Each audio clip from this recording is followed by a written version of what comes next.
복된 소식 아름다운 소리 AM 1590kHz 시카고 기독교 방송입니다.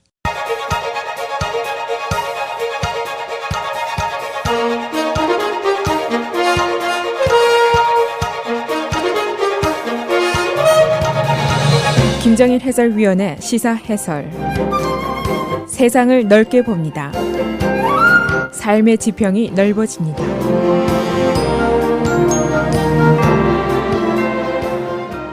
시사 해설입니다. 도널드 트럼프가 아주 강력한 복병을 만나서 지금 고전을 치르고 있습니다.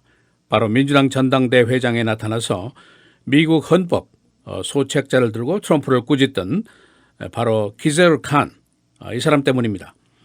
이 도널드 트럼프와의 대결 주말 동안 계속이 되면서 오늘 아침까지 계속이 되고 있습니다. 이 칸은 12년 전 이라크에서 전사한 캡틴 휴미온 칸의 아버지입니다. 이 트럼프가 모슬렘 입국 금지를 주장한 데 대해서 비판을 했는데 전당대회 단상에서 그대는 미국 헌법을 읽어본 적이 있는가? 자유와 동등보호의 권리가 무엇인지 아는가? 이런 질문을 던졌습니다.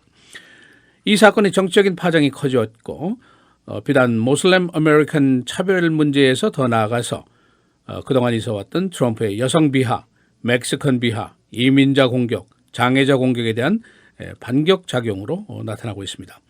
그래서 오늘은 기제르 칸과 트럼프와의 대결 상황이 어느 정도인지, 그리고 정치적인 파장은 어떤 것인지, 또 그리고 중요한 것 이민자인 우리와 이 사건과의 관계는 무엇인지 알아보도록 하겠습니다. 여러 언론들은 칸과 트럼프의 대결이 이번 대선에서 또 하나의 발화점, 플래시 포인트가 될지도 모른다는 예상까지 하고 있습니다. 사실 그의 연설 장면은 매우 극적이었다고 볼 수가 있습니다. 이 칸은 변호사입니다. 클린턴 선거 캠프에 초청을 받았고 짧은 연설 부탁을 받았는데 클린턴 측이 원고를 써줄까 하고 제안을 했습니다. 그러나 그는 내가 하겠다 하고 자신의 하고 싶은 말을 했는데 그것이 바로 트럼프 그대가 누구를 위해서 희생해 본 적이 있는가? 이런 아주 준엄한 꾸짖음이었습니다. 트럼프로서는 아주 난처한 상황이었었는데 지난 주말 동안 반격을 시도했습니다. 첫째로는 칸의 전사한 아들은 영웅이고 히로다 하는 전제를 하면서 그러나 지금 이슈는 극렬주의 이슬람과의 문제이고 허약한 지도력에 대한 문제다. 그러면서 문제의 핵심을 옮기려고 시도를 했습니다. 트럼프 측에서 두 가지 엉뚱한 말을 했는데 나도 희생해 본 적이 있다 얘기를 하면서 비즈니스를 하면서 수많은 고용 창출을 위해서 나도 희생을 했다 운운하는 얘기를 했고, 또 한 가지는 칸의 아내에 대해서 얘기를 했는데 왜 단상에서 아무 말도 안 했느냐 하는 의문을 제기했습니다. 혹시 누가 말 못하게 금지한 것이 아니냐 그런 얘기를 했는데 트럼프의 이런 태도에 대해서 다시 칸의 반격을 받았고 심지어는 공화당 내부의 반격까지 받게 됐습니다. 칸의 반격은 트럼프 그의 그 과열 기질, 이것은 대통령으로서의 자격이 미달된다는 얘기를 했고 그가 대통령으로서 국민에 대한 최소한의 공감대도 느낄 줄 모르는 인간이다 하는 비판을 했습니다. 그가 말하는 희생이 진짜 희생이냐 그런 힐난조의 반문을 했습니다. 이 칸은 한 걸음 더 나가서 공화당 지도부에게 트럼프를 거부하라 이렇게 촉구를 했습니다. 폴 라이언 하원 의장 그리고 미치 맥코넬 상원 총무에게 트럼프 배척을 요구하면서 이것은 귀하의 최소한의 도덕적인 의무라라고 다그쳤습니다. 칸은 어제 언론과의 대담에서 트럼프 배격을 간청했습니다. 투표인들은 미움 그리고 공포에 의해서 투표를 하지 말고 단합과 미국의 선함과 자유를 위해서 투표해야 할 것이다. 매우 강력한 메시지를 전했습니다. 이 칸의 공격이 과연 트럼프에게 타격을 줄 것인가 또는 오히려 반대로 트럼프를 도와줄 것인가 아직은 의문입니다.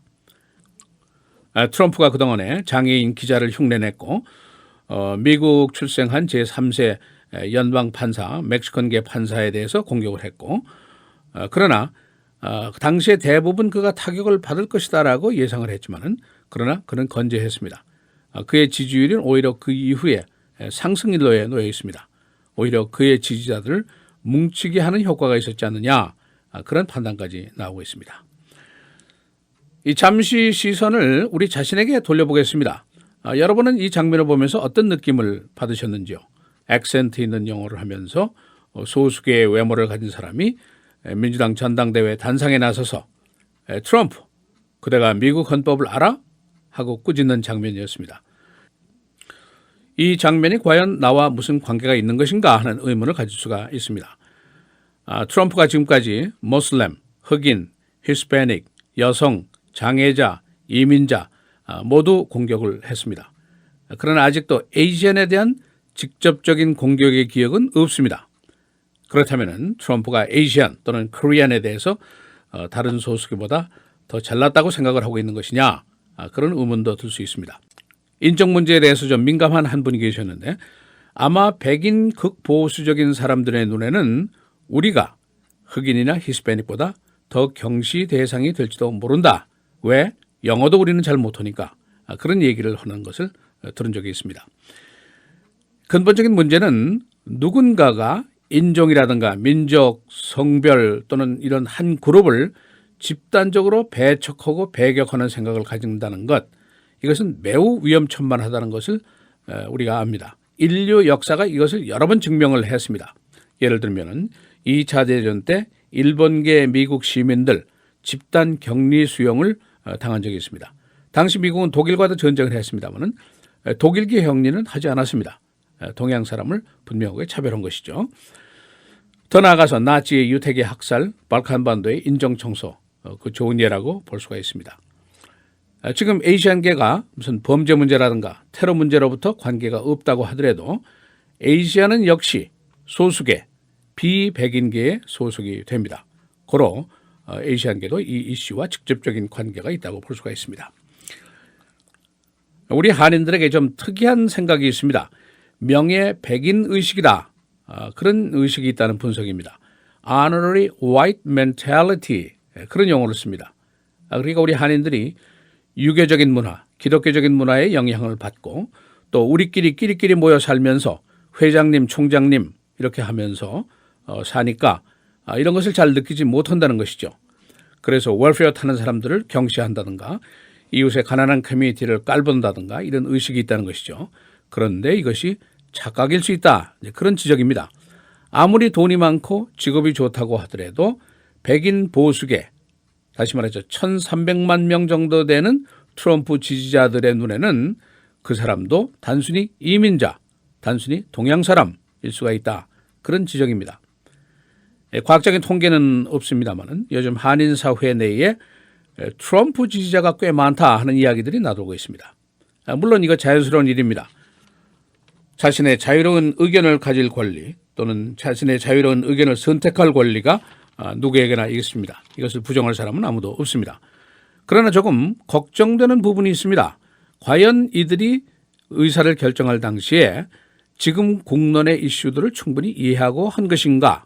이런 질문. 또 한 가지, 많은 고려사항들이 있는데 그 우선순위가 제대로 되어 있는가? 이 문제입니다. 무슨 얘기냐 하면은 지금 선거 전에 이슈가 여러 개입니다. 인종 문제, 이민, 세금, 임금, 교육, 기후변화, 총기 규제, 건강, 의료, 동성애 여러 가지가 있습니다.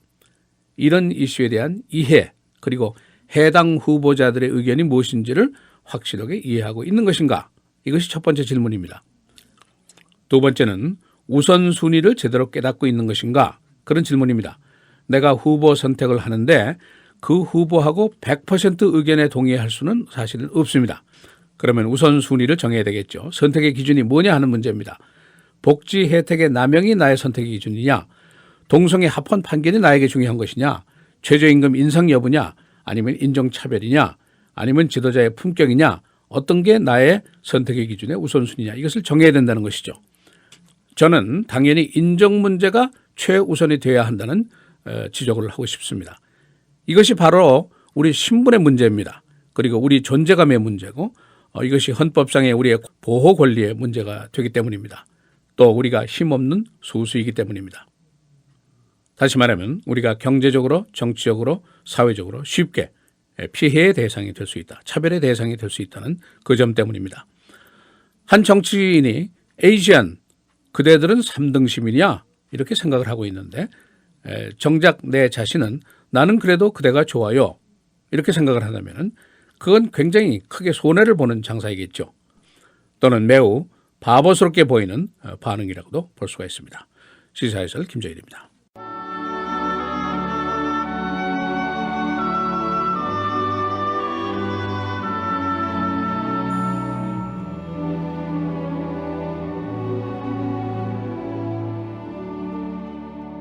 너희는 스스로 조심하라. 그렇지 않으면 방탕함과 술 취함과 생활의 염려로 마음이 둔하여지고 뜻밖의 그날이 덫과 같이 너희에게 임하리라.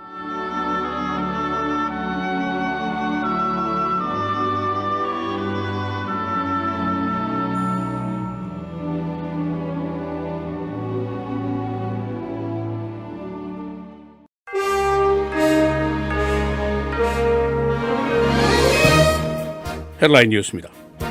트럼프와 칸의 대결이 계속되고 있습니다. 이라크전에서 전사한 히마유 칸 대비에 붙인 키잘 칸은 어제 공화당 지도부에게 트럼프를 거부할 것을 요구했습니다. 그는 이것이 지도부의 도덕적인 의무라고 강조했습니다. 한편 트럼프는 칸의 발언에 대해서 계속 반발하고 있습니다. 트럼프 선거 진영이 대선 토론회의 일정 재조정을 요구했습니다. 명목상의 이유는 NFL 시합과 중복이 된다는 것 때문입니다. 트럼프는 클린턴 측이 이 일정을 악용하고 있다고 주장하고 있지만 클린턴 측은 과장된 엉터리라고 이 요구를 일축했습니다. 미스 틴 USA가 인종 비하 발언을 계속한 것이 드러나서 빈축을 사고 있습니다. 18살 칼리 헤이, 그는 소셜미디어를 통해서 2013년, 14년 수차례에 걸쳐서 인종 비하 발언을 한 것을 시인했습니다. 그러나 사과는 하지 않았습니다. 메리랜드 카운티에 홍수가 나서 큰 인명재산 피해를 냈습니다. 2명 사망, 빌딩 25채 파괴입니다. 2시간 동안 6인치의 폭우가 쏟아져서 카운티 일대가 물바다로 변했습니다. 클린턴과 트럼프 양 진영은 전당대회 위에 스윙 스테이트 공략에 집중하고 있습니다. 이번 선거의 격정지는 오하이오, 플로리다, 펜실베니아 등지입니다. 선거 인단수로는 민주당이 우세한 상황입니다. 텍사스에 오늘 새 법이 생겼습니다. 대학 내에서 총기를 은닉 지참할 수 있는 법이 오늘부터 실시됩니다. 텍사스는 전국에서 이와 같은 법을 가진 8번째 주가 되었습니다. 50년 전 바로 오늘 텍사스 대학에서 대형 총기 사건이 벌어져서 14명이 숨지고 30명이 부상을 당했었습니다. 시카고의 부동산 소유주들이 원투 펀치를 맞고 있습니다. 부동산세의 인상과 함께 부동산 가치 평가액도 상승했습니다. 일부 건물주들은 13% 인상보다 더 높은 32% 인상 세금 고지서를 받았습니다. 시카고 경찰은 10대 흑인 청소년을 사살한 3명의 경찰관을 조사하고 있습니다. 이들은 지난 목요일 남부지역에서 도난 차량 사건을 조사하던 중에 10대 흑인 남자를 총으로 쏴서 사살했습니다. 경찰에 따르면 피살자는 차로 경찰차를 공격했었습니다. 오헤어공항의 보안 사전 검사제 실시가 부진합니다. 오헤어공항은 프리 체크포인트제 실시를 3년 전부터 도입했지만 실적이 아직 부진합니다. 전국 40대 주요 공항들은 검색 시간을 줄이기 위해서 이 제도를 실시하고 있습니다. 내일부터 다시 더위가 다가옵니다. 오늘 내일 계속해서 맑고 흐리고 오늘 최고 81도, 내일은 88도입니다. 수요일 맑고 흐리고 비 86도, 목요일 맑고 흐리고 92도, 금요일 맑고 흐리고 비 84도입니다.